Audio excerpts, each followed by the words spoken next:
All right, so you may have a little option to click out of there now.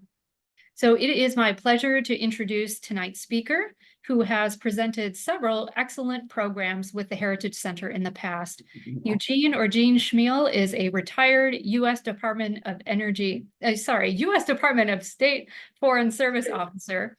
He was an assistant professor of history at St. Francis University in Pennsylvania and has taught at Marymount, Shenandoah, and Penn State Universities. He earned a PhD from The Ohio State University and co-authored with his wife, Catherine, a book on life in the Foreign Service. He has also authored numerous books about the Civil War, sometimes focusing on Ohio figures and other times national figures. In 2021, he presented a virtual program with us highlighting various personalities of the Civil War. It was a very fun program. You can find information about this book and others on his website, and many of his books are also available for download through Kindle or Amazon, also at the Heritage Center store here. Tonight's program will focus on two lives as revealed through their correspondence during the Civil War. But I don't want to spoil anything, and I will now turn things over to welcome Dr. Schmiel.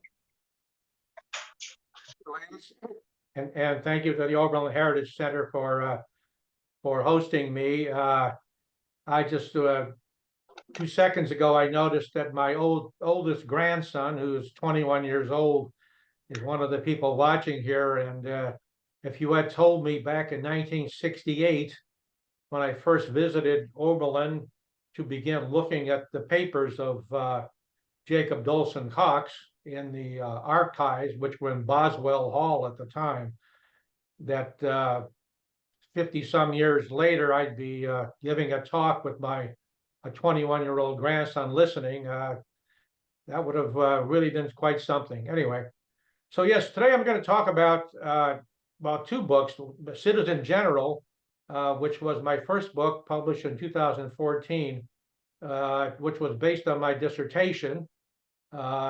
Jacob Dolson Cox's papers are at Oberlin College, and I wrote in my dissertation about him in 1969, and this book was published in 2014.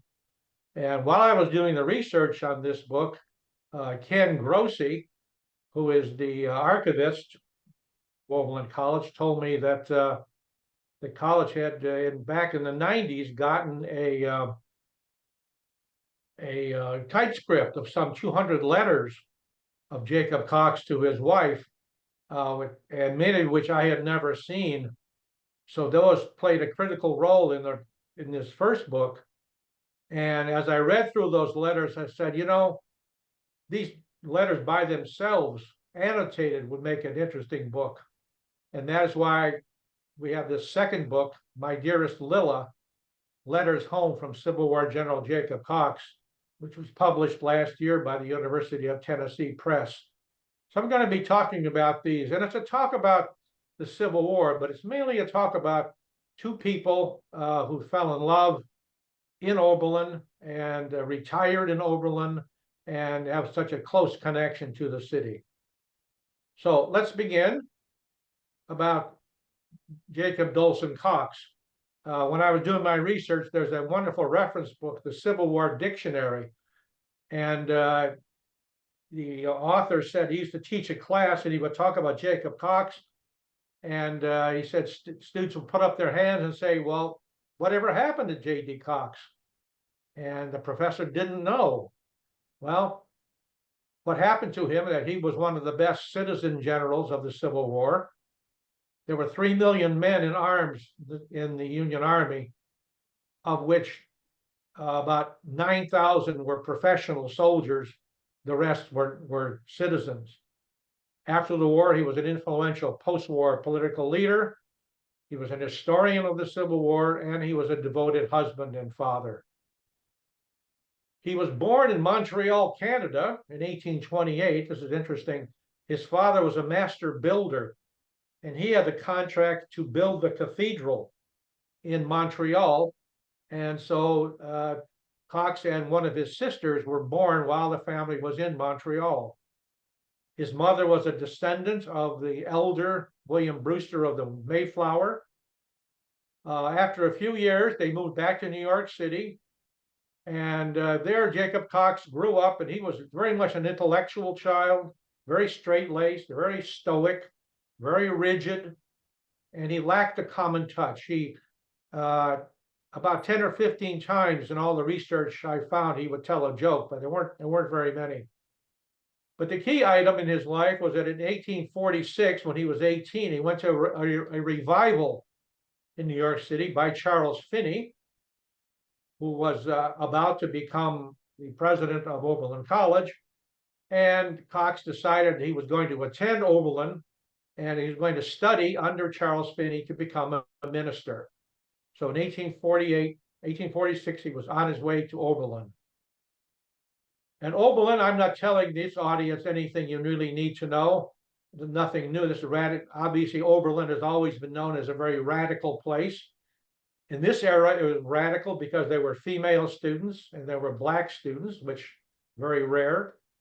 The faculty was, of course, very heavily abolitionist oriented. And of course, Oberlin then, and for many, many years, was a center of the Underground Railroad. So let's get back about Helen Cox's family. Her father was Charles Finney, a leader of the Great Awakening. And he headed the theological department at Oberlin before he became the president in 1851. Now you look at this picture here about Charles Finney. He was a very stern, a very uncompromising man, especially on theological questions.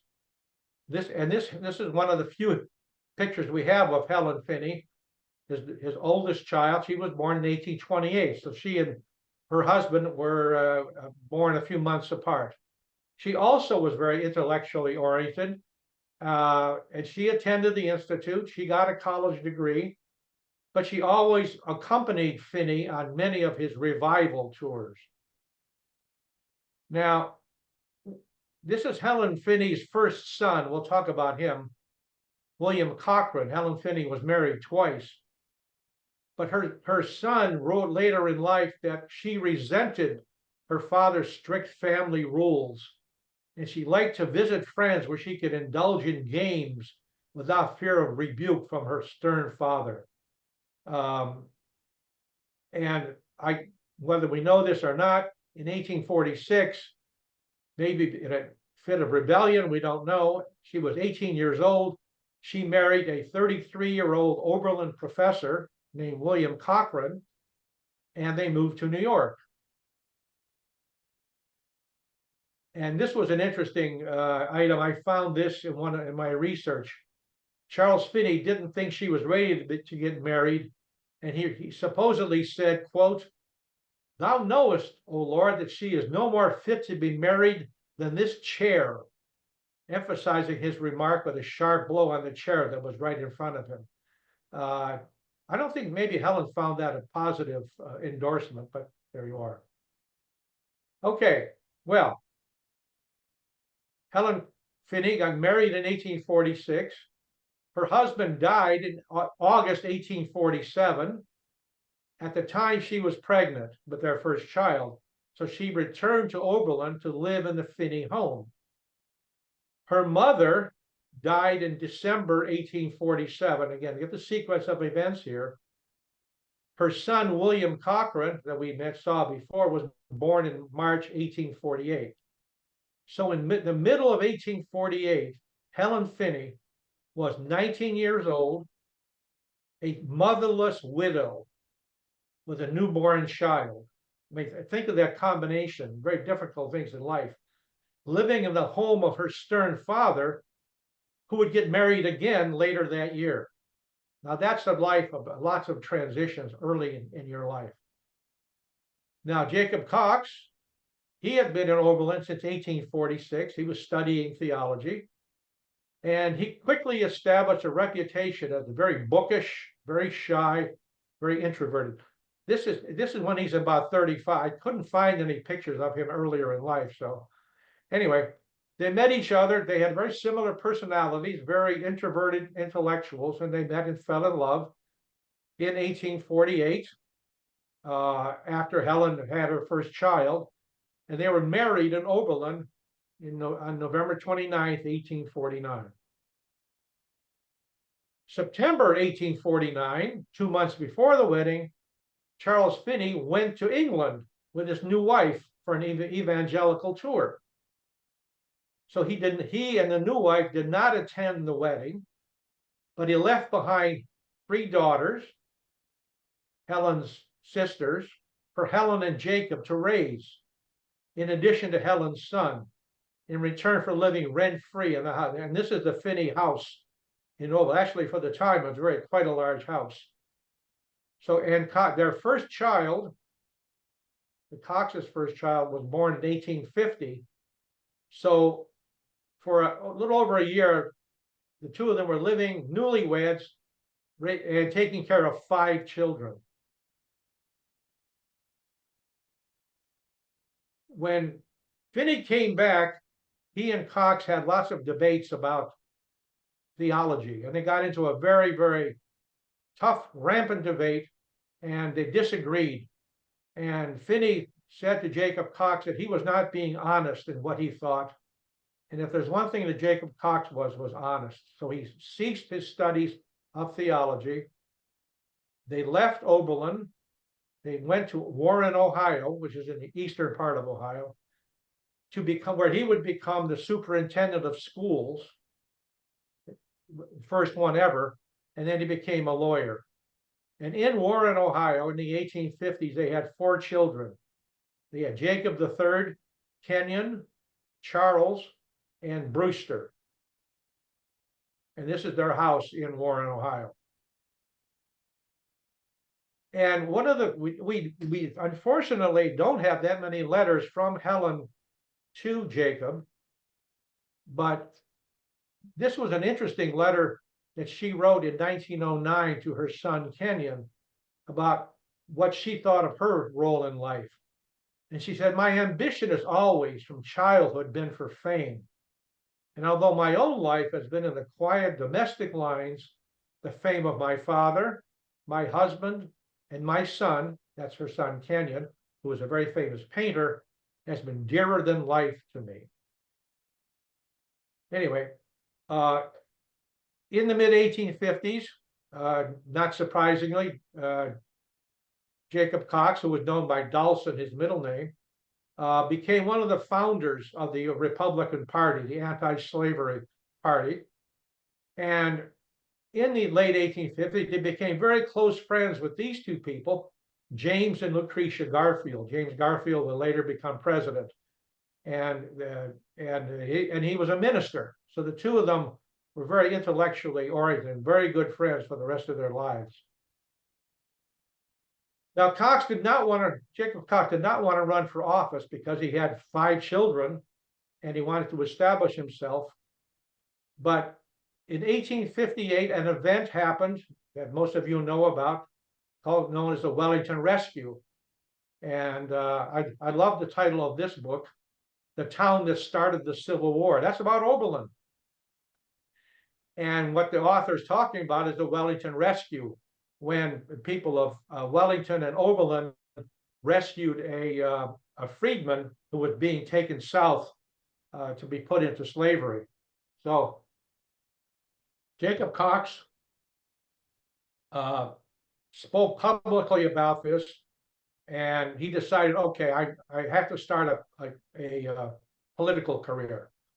So he and James Garfield were elected to the Ohio Senate in 1859 in districts next to each other in eastern Ohio.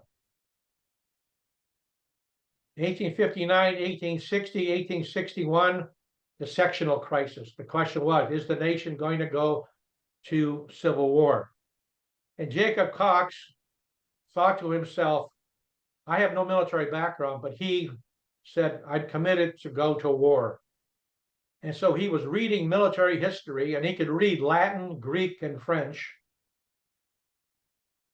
In 1860, he became the governor's military chief of staff. He was made a brigadier general of volunteers in 1861. But very few people would have thought, as an introverted, scholarly, very quiet Jacob Cox had a military aptitude, someone who could lead men in the viciousness of war. Well, he did. Anyway, and this was an interesting item. Mary Rudd Cochran, she was one of Helen's granddaughters, and I met her back in 1968, 1969. She had been a student at Oberlin in the late 1890s, so she knew her grandparents. And I got lots of good information from her. And she said in a letter to me that Mary Rudd Cochran wrote to me, she said that Helen, when Jacob Cox was considering whether to go to war, Helen said, quote, "He had no right to make that decision alone. He left me with little children to support alone. I, not he, should have made that decision. But of course, I would have told him to go." Very revealing article. Anyway, and here's another letters when Helen Cox was writing to Lucretia Garfield. She said, "Was I not assured of my husband's loving appreciation of my work and self-denial, I should faint by the way." And visiting Dawson during the war was enough in itself to ensure complete happiness. This was a very, very happy and loyal couple. And Jacob Cox, when he wrote to Helen, this was a very interesting comment. Again, I picked pieces from many of these letters, but here's one that really fits. "I fully appreciate your noble spirit, dear Lilla." That was his nickname for her. "My love for you grows very rapidly of late. I long for you very much, but this is the time for endurance. We must trust in God and not flinch from stern duty." This focus on fate and belief in God was really something that really kept them together. So early in the war, Jacob Cox got to know George McClellan, and McClellan assigned Jacob Cox to oversee training of men at Camp Dennison, which was outside Cincinnati. Yeah, this is Jacob Cox with no military experience, but he so impressed McClellan that McClellan gave him command of training and gave him the responsibility to take Charleston and Gauley Bridge, key routes to the south. An autonomous command for a man who had never led a troop ever. And before he went, there was some interesting in his letters that I found. He wrote to his wife, "I am hearty and healthy and browning like a berry. I have forsworn shaving this week, and I shall let my whole beard grow. I work like a horse and find no leisure moments." So I have no pictures of him without a beard. He started growing it during the war, as did almost everybody else in the Civil War. And he also said, "Military men are held responsible for success without much question being made as to the means given to secure it. But whatever blame may come, I shall do my duty as well as I know how, and leave the rest with Providence as calmly as I can." Again, he knew he had no experience. He wasn't sure what he was going to do either. But in fact, in July 1861, he led his troops across the Ohio River down into West Virginia. And July 17th, July 23rd, July 29th, they took Gauley Bridge. And soon afterwards, they went down and they took Charleston first. Charleston would eventually become the capital of West Virginia, and they pushed the Confederates further south. So his first campaign was a great success. And I think he was as astonished as everybody else. You don't know the story, but West Virginia broke from Virginia early in the Civil War, and it became a new state because of the Civil War. But Jacob Cox taking of Charleston and pushing the Confederate forces all the way down here to Gauley Bridge was a key reason why the people there were able eventually to become a separate state, because of his military skill. By early September, Robert E. Lee did not like Jacob Cox, and I think that's a great badge, very happy thing for him to know.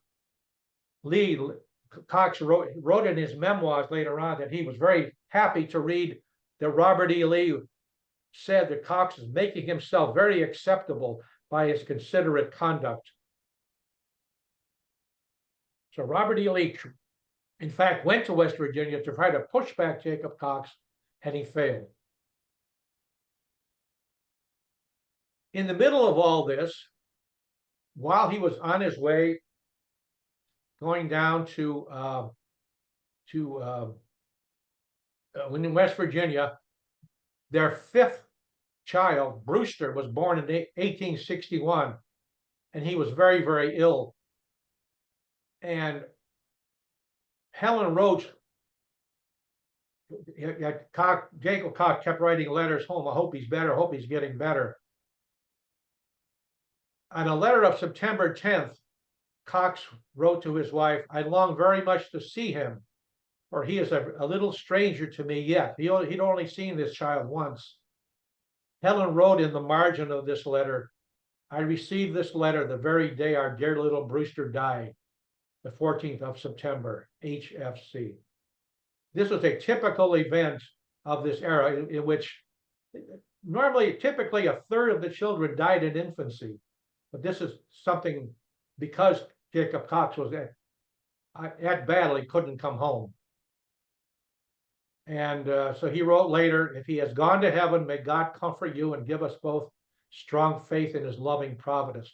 Again, this is the kind of letter that brings home the reality of war, that the things that people had to put up with when they couldn't comfort one another. Okay, so Cox's next campaign was up and down the Shenandoah Valley. I won't talk much about this. He was very successful in pushing down to what's called Flat Top Mountain. And again, he played a critical role in ensuring that West Virginia would secede from the Confederacy, would become a Union state. After that, Jacob Cox was assigned his division was called the Kanawha Division. You're looking at it, you say that's Kanawha. Well, I'm told by the people of West Virginia that that's pronounced Kanawha. And he was assigned to Ambrose Burnside for the Maryland campaign. This was the campaign which was leading to the Battle of Antietam. And during this campaign, which was a very dangerous one, again, a typical letter written home, Cox wrote, do not let your fears overcome you. Remember that the duty before us is a holy one. The result to me personally rests with God. So this is at the Battle of South Mountain, which was a triumph for the Union. Here's Jacob Cox with the arrow. He was commanding the left wing of the Union forces. Jesse Reno, who was his commander, was killed at this battle. So Jacob Cox became the commander of the left wing of the Union forces at the Battle of Antietam. This is a man who a year and a half before had never been on a battlefield. He would command 1/3 of the troops at one of the most important battles of the Civil War, which was quite something. And there he is, commanding the left wing. Unfortunately, the Union almost won the battle. They didn't quite, but the fact that Jacob Cox was in command proved that the Union Army had confidence that he was a capable general, despite his lack of training. After the battle, he was a bit unhappy because he thought that they had a chance essentially to destroy Robert E. Lee's army. And he said, the only criticism I feel like making is that we were not supported on the left. With aid, we could have made the victory decisive and cut the enemy's line in two. This is McClellan's error. I believe I told you that in the last battle, I was the actual commandant in the field and under fire of the corps and handled it so as to get the applause of both Burnside and McClellan. Prepare me with a stock of humility. It was kind of a little joke. He said, I'm not going to be, I'm doing so well, it's going to be difficult to be humble anymore. unfortunately, well, afterwards, he got promoted to Major General. He was in command of the Ninth Corps, but fate intervened. While he was gone from West Virginia, the people he had left behind had made a mess of things. So early in October 1862, Cox had to go back to Charleston here, and they finally secured control of West Virginia again. But soon afterwards, George McClellan was fired, Ambrose Burnside was fired, and Jacob Cox, who had these two godfathers to help him, they were both out of the army.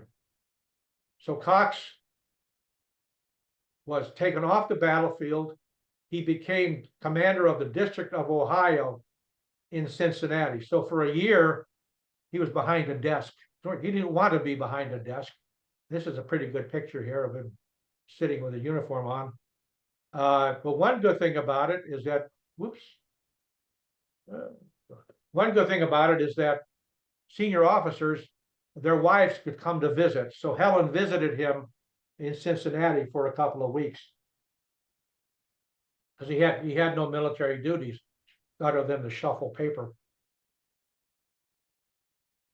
Then in March 1863, he lost his promotion. One of the problems was Cox was not a self-promoter. He thought, well, I've done all these wonderful things. People should recognize me and I don't have to self-promote. Well, the self-promoters got promoted. He didn't. And so he wrote to Helen, I feel I've been shabbily used. Don't suffer yourself to be fretted or annoyed by the vexations of my position. It would only add to my discomfort. Justice will soon be done. He was very, very unhappy. But then he added, I see that the bitterness of disappointment is chiefly on your side. And then he became very philosophical. Again, this is 1863. He's 35 years old. And he's writing, about this time a year ago, I went through the experience of learning that intrigue, pretense, and self-puffing are surer roads to promotion than modest performance of duty. It was not a pleasant thing to learn, and the time marked my transition from the buoyant confidence of early manhood to the soberer view of human ambitions and so-called successes, which belongs to the maturer years. I saw how success in mere position is obtained. I saw more clearly than ever before how mere a sham it is. That being and not seeming to be is the only true ambition. Okay, so finally, early in 1864, Cox was lobbying for a position, and he got a position under this fellow John Schofield. And Cox became the deputy commander under John Schofield for the Atlanta campaign. At the end of the war, there were two major campaigns, Grant versus Lee around Richmond and Petersburg, Sherman against Joseph Johnston and John Bell Hood around the Atlanta campaign. So Cox was in the middle of the Atlanta campaigns, back on the battlefield. And this was an interesting letter that I really found fascinating. Talking about food.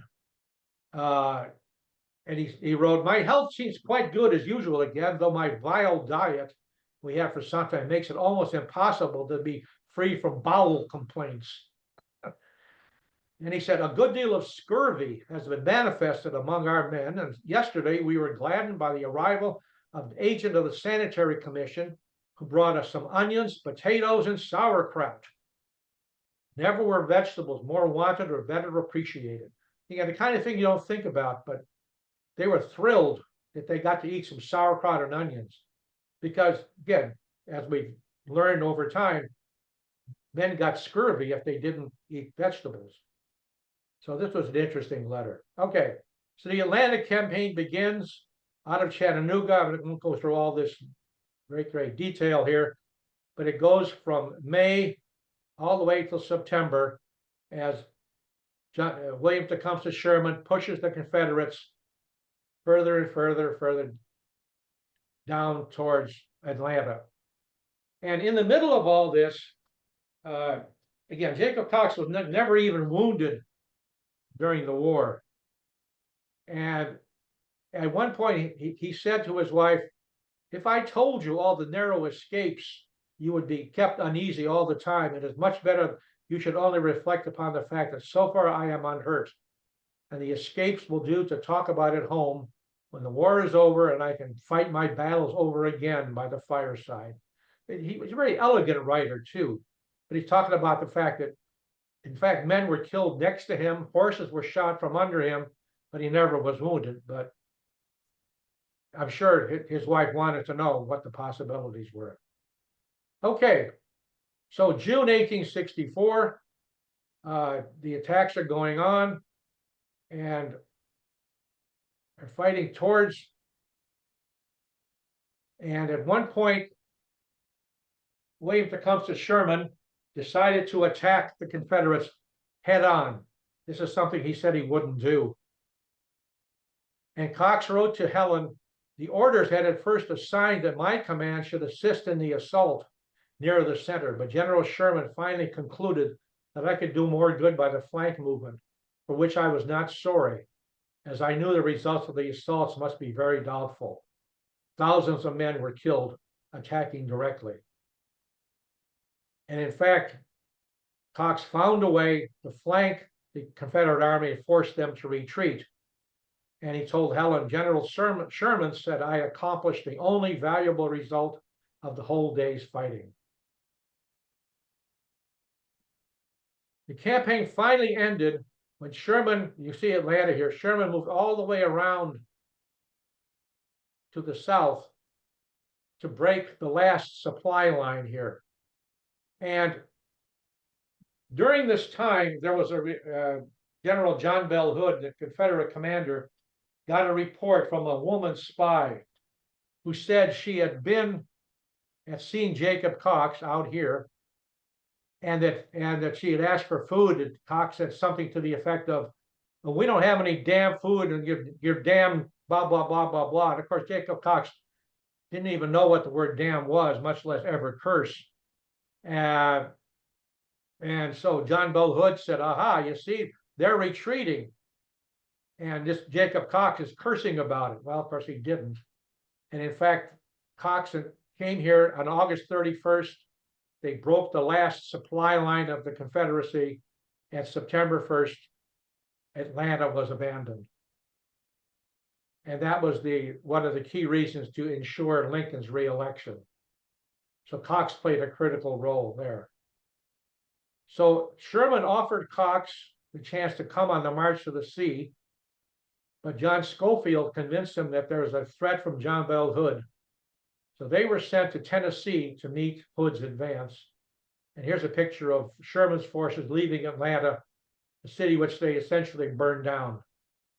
All the civilians were ordered out of the city, and they burned the city down. So this is the last campaign. This is very complicated. They came to Atlanta. Sherman marched to the sea. Jacob Cox and others went up to Nashville and then down here. And John Bell Hood went west. And this is the last campaign of the Civil War, the Franklin-Nashville campaign, from November 21st to December 14th. And here it is here, and here's Schofield, and Cox was Schofield's deputy. At the Battle of Franklin, which is the critical battle, Jacob Cox commanded the troops to set up the defensive line. His commander, John Schofield, was up in the city taking a nap and having lunch while Cox was here defending the line. And he said, "The enemy came on in magnificent style. 3 lines of battle. We had the grandest fight I have seen since Antietam. During the critical moment, it looked very squally for a time, but I exerted myself, as did most of the brigade and regimental officers. Again and again they came on, but were foiled every time. The battle was fought out under my orders." This is probably his greatest day. That picture on the cover of the book, My Dearest Lilla, is a stylized picture of him at the Battle of Franklin. 2 weeks later, at the Battle of Nashville, the forces, which was about 25 miles north of Franklin, on December 15th and 16th, Jacob Cox and his men, were right here, and they broke the line, and they destroyed the last Confederate army in the West. The Confederate army essentially was splintered and disappeared. So on December 16th, 1864, the war in the West was effectively over. And Jacob Cox played one of the critical roles in breaking the Confederate line right here.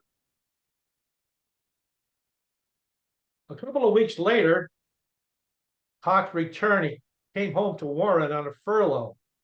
First time he had been home in 2 years. And his son, his namesake, Jacob Dawson Cox III, who wrote this memoir, Building an American Industry, he was an industrialist, wrote this wonderful little story in the book. He said, I opened the door to see a very tall man with a big bushy beard and a soldier's uniform. He stepped in and asked if Mrs. Cox was home. And I flew off to the nursery to tell mother that there was a big soldier in the front room. Imagine the surprise of her children when the big soldier soon came back into the nursery and routed us all out of bed. It proved to be Father home on a furlough. Again, a scene duplicated in hundreds and hundreds of homes around the country. Unfortunately, it was also the scene of learning that Father had died in the war, but he had survived. Anyway, after going home, Cox was sent to Washington, and he was going to fight in North Carolina, and he stopped in Washington, and he says he was in the Capitol during the debate on the constitutional amendment abolishing slavery, which finally passed amid the most tremendous excitement. Again, what a wonderful historical moment to be in Washington when the 13th Amendment was passed. And while he was there, he met with Ohio leaders, and he solidified planning he was going to run for governor in 1865. It was clear that he had a great political future ahead of him. Being governor of Ohio would have been one of the significant ways for a great political future. In February, Cox helped to take the city of Wilmington, which was the last major port. They then went up, repaired the railroad. They had the last great battle for Cox, the Battle of Kinston, March 8th to 10th. They went up to Goldsboro. Meanwhile, Sherman and his armies were marching north, and all the armies got together in March, and they moved, and they were going to make a new offensive in April against the last remaining Confederate army under Johnston. So the final campaign was getting ready in April, just as it was up north. As we know, Lee surrendered to Grant in early April. Johnston surrendered to Sherman later in April, so the war was over. After the war, Cox, and this is an interesting photo, he's wearing I don't know the name of this, but it's a device showing mourning. He was in mourning after Abraham Lincoln had been assassinated. So he was a commander in Western North Carolina, military commander after the war. And it was his very first opportunity to see the South as it was. And obviously he was a Republican. Obviously he hated slavery. Obviously he was very pleased about the 13th Amendment. But he said he wasn't really sure what was going to happen after the war. We have 4 million freedmen. They're going to be free. But then what? How are we going to deal with all this? So he was nominated in 1865 as a Republican candidate for governor of Ohio. And he had been doing a lot of thinking about what are we going to do about Reconstruction. And during the campaign, he put forth a solution in what was called the Oberlin letter. Here we are back at Oberlin. He wrote a letter to friends in Oberlin and said, please publish this letter, because here are my thoughts about dealing with Black people, dealing with Reconstruction. He said, inevitably, we're going to have military occupation, troops are going to go home, we're going to have a race war, you're going to have genocide. That will happen. To avoid that, what we should do, he said, he wanted to create a new territory in the South, a separate territory in southern Georgia, South Carolina, Florida, where Blacks would be protected, educated, given special status for 20 years or so. He said, otherwise you're going to have a race war. And people said, well, it's an interesting idea, something in the classroom, but very impractical. To which he said, well, unfortunately, his prediction about what would happen came true. Nevertheless, he won the election by 30,000 votes, but this very controversial proposal led to his not running for re-election. And I found this was an interesting picture. This is Jacob Cox's official portrait as governor of Ohio. Now, he was elected governor while he was still in the Army. So here's his commission as a general. Here's his sword and scabbard. Here's his binoculars. So he's left behind his military. He has in his hand his commission as governor, but he's wearing a military uniform, a two-star general. He finally got his 2 stars back. So it's an interesting study of the citizen in wartime, someone who 4 years before had never fired a gun or harmed anyone, leading troops for 4 years. Anyway, he did not run for re-election. He moved to Cincinnati in 1867. He was a head of the Cincinnati Law School. In 1869, President Grant appointed him as Secretary of the Interior. And Cox instituted the very first civil service reform in a federal bureau. But this led to his split with Grant. Grant wasn't so big on civil service reform. Cox introduced the very first examinations of clerks and included the clerks who were already there.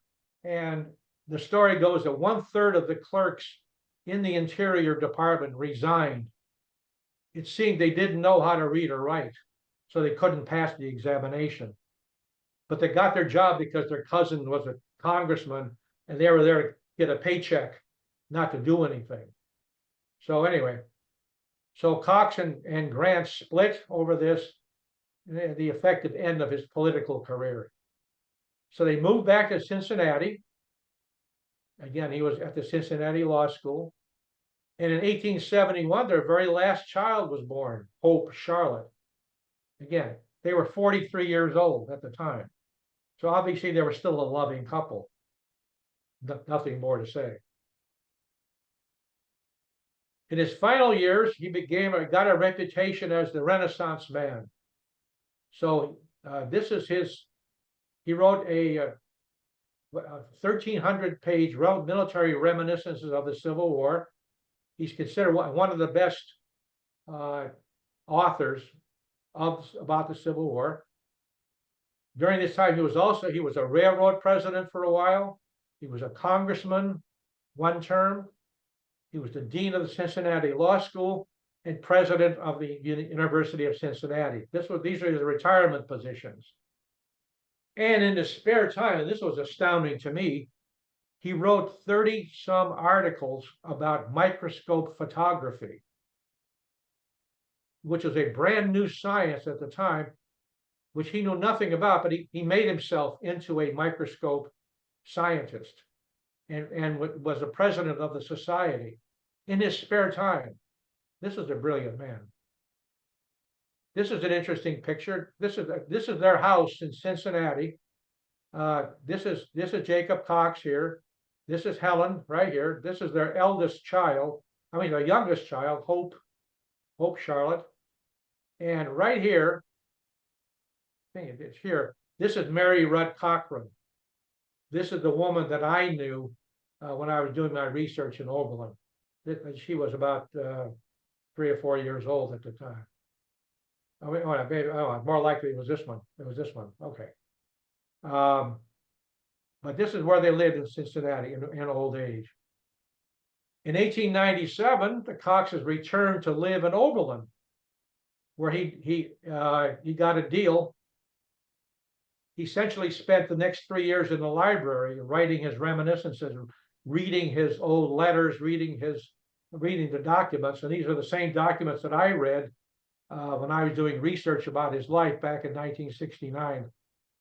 And I remember at the time, I remember coming home and telling my then fiance that I thank God because that Jacob Cox had good handwriting. I could read every word he wrote. And that by contrast, William Tecumseh Sherman had handwriting where I would take the letter and I would turn it upside down and put it in the mirror. I never could exactly figure out what he was trying to say. Awful handwriting. Anyway. So Jacob Cox died in 1900. And Helen died in 1911. And this is their obelisk at Spring Grove Cemetery in Cincinnati. They and a couple of their children and grandchildren and Mary Rudd Cochran are all buried here in Cincinnati.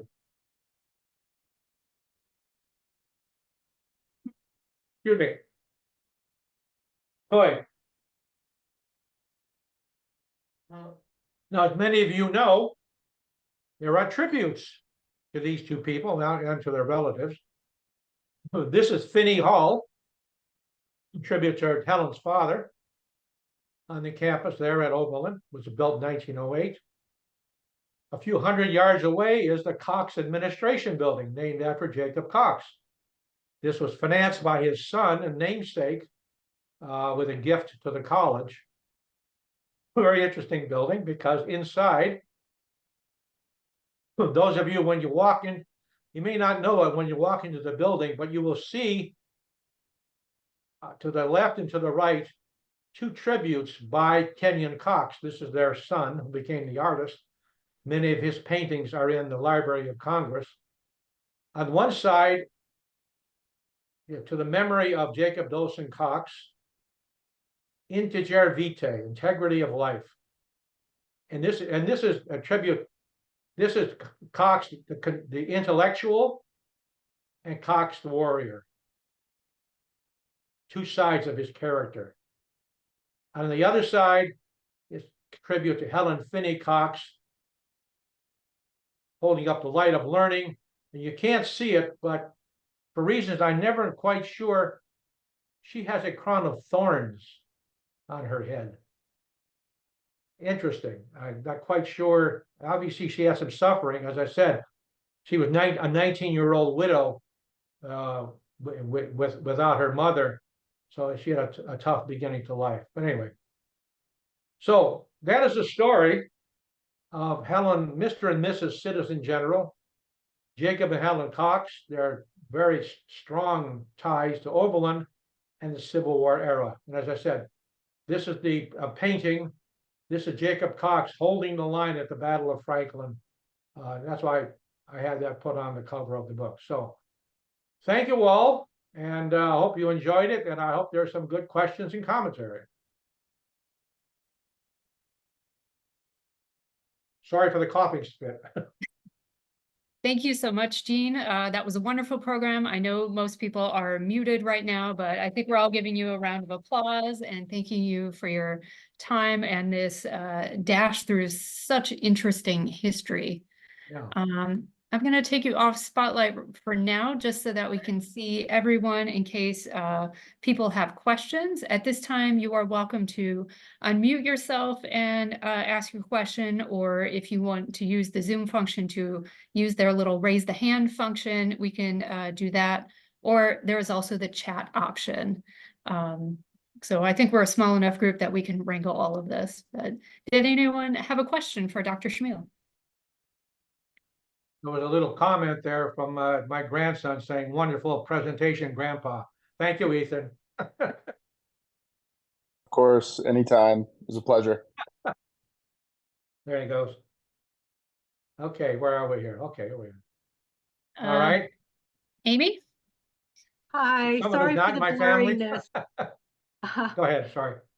Thank you for the wonderful presentation. I'm sorry that I missed the beginning of it because of technical issues, but I happen to have your book, your first book Wonderful. right here. It's a wonderful coincidence that I've just been reading this. Good.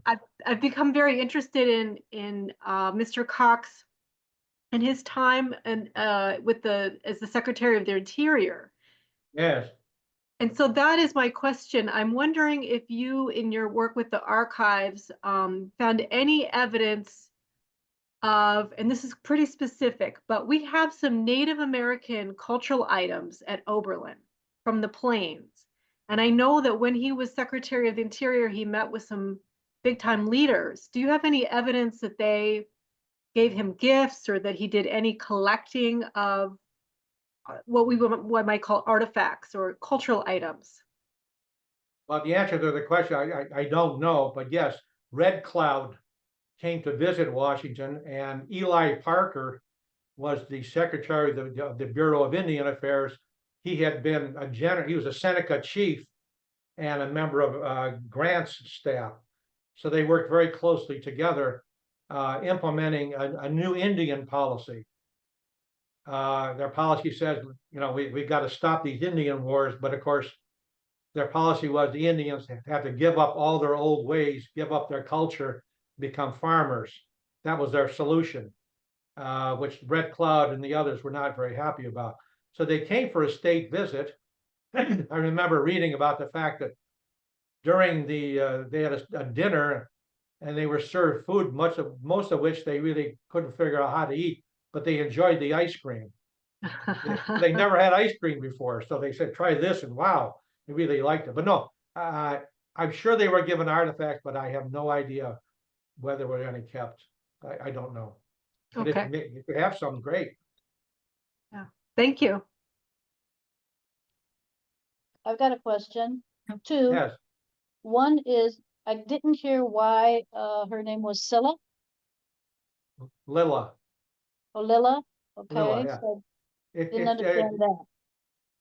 well, they like nicknames. I mean, she had a sister named Julia. They called her Jute. He had his brother Theodore. He was Dory. They seem to have this thing about nicknames, and Helen became Lilla. Maybe when she was young, that's all she could call herself, and maybe I don't know why, but that was the name they used. Second question is, here in Lorain County, the Elyria High School was the first high school west of the Alleghenies. And so that's where a lot of folks trained. And I'm speaking specifically of General John Quincy Gilmore. He was tasked during the Civil War of letting the slaves know, or coming up with a system. He was an artilleryman at Fort Sumter, and then also tasked with letting the enslaved people know that they were emancipated. Yeah. So my question is, would those two generals have come in contact with one another, or? They never were in the same theater together. Yeah, yes, Quincy Gilmore. They called him the Swamp Angel, which is a strange name because he probably sent several thousand missiles into Charleston, trying to destroy the city and trying to get them to. No, he was more on the East Coast along the Charleston coast, South Carolina, in that area, where Jacob Cox was, again, Antietam and out in the West. So no, they never fought. They were never in the same area. But I guess I'm well aware of Quincy Gilmore. The downtown Cleveland, the Soldiers and Sailors Monument, they have one of the panels has generals from Ohio. They have Garfield, Cox, McClellan, and on the other side are Rutherford B. Hayes, William Rosecrans, and Quincy Gilmore. Hmm. So in that sense, for all time, they're on the same panel. And they have the three governors in between them, but no, they were never on the same field. They were on the same side, but not on the same field.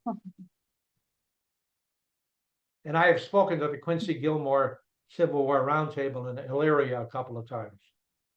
I should sort of mention, I was born and raised in Cleveland, and I went to St. Ignatius High School, for those of you who know the Cleveland area.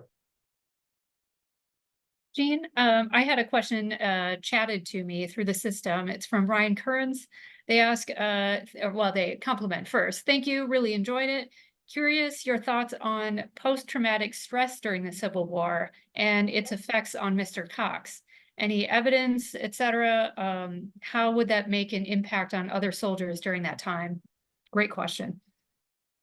Well, again, there have been dozens of studies. I haven't really studied it much before, but I think if you didn't have some of this, there's something wrong with you.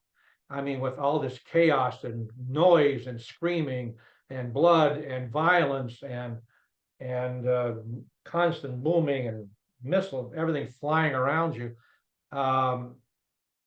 He was very stoic. He's a very stoic person.